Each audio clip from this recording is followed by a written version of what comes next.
За та бүхэнд энэ өдрийн мэндийг хүргэе. Намайг Тодгорлодог. Би Байгалийн төвхөн музей эрдэмчлэгээний хэлтсийн даргаар ажилладаг.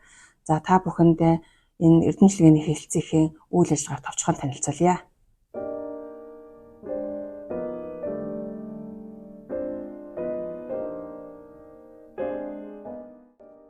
За эрдэм шинжилгээний хэлтэст геологч, палеонтологч, биологч мэргэжилтэй эрдэм шинжилгээний ажилтнууд баг улаан ажилладаг. За манай хэлтэс хэд хэдэн чиглэлийн үйл ажиллагааг хариуцсан ажилладаг. За нэгдүгээр музейн сан өмөрийг бол цуглуулгаар божуулдаг. Хээрийн судалгааны ажлаар цуглуулгаа хийж, түүндээ босролт хийсний дараа ангил зүйн тодорхойлтыг хийж, хаяжуулаад сан өмөртөө хүлээлгэн өгдөг. За музейн эрдэм шинжилгээний ажилтнууд нь ургамал шавжийнхаа цуглуулганд босролт хийхийг өөртөө бие дааж хийдэг. Харин шувуу хөхтөн амьтны цуглуулгыг босролтын лабораторид чихэмлжид босролтыг хийдэг. За хоёрдугаар сан өмөрт хадгалагдж байгаа цуглуулга түүний бүртгэлд тулгуурлан судалгаа хийдэг. За энэ ажлын хүрээнд бид 2017 оноос эхлээд байгалийн өв судлал нэртэй эрдэм шинжилгээний бүтээлийг бол эхлэн гаргаж байна. За энэ бүтээлийн эхний 4 дугаар нь дангаараа музейн сан өмөргийн судалгааны үр дүнгээр хэвлэгдэн гарсан.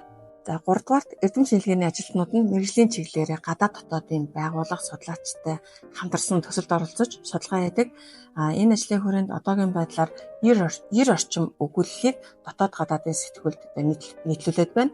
За хамтарсан судалгааны үр дүнд бид нар Монгол орны ургамлыг таних гарын авлага, усны ургамлыг таних гарын авлага, Дорногов аймгийн Ихэд Сумын нутаг Бүсийн Чулуу орчмын ургамал амьтныг таних гарын авлага зэрэг бүтээлүүдийг хэвлүүлсэн. За дөрөвдүгээрт жил бүр тогтмол 2 удаа эрдэм шинжилгээний хурлыг зохион байгуулдаг. За хавар 5 дугаар сард бакалаврын түвшинд суралцж байгаа судлаач оюутнуудад зориулаад оюунлаг оюутан нэртэй эрдэм шинжилгээний бахарлыг, за намар 10-аас 11-р сард судлаачдад зориулсан байгалийн өв судлал нэртэй эрдэм шинжилгээний хурлыг зохион байгуулдаг.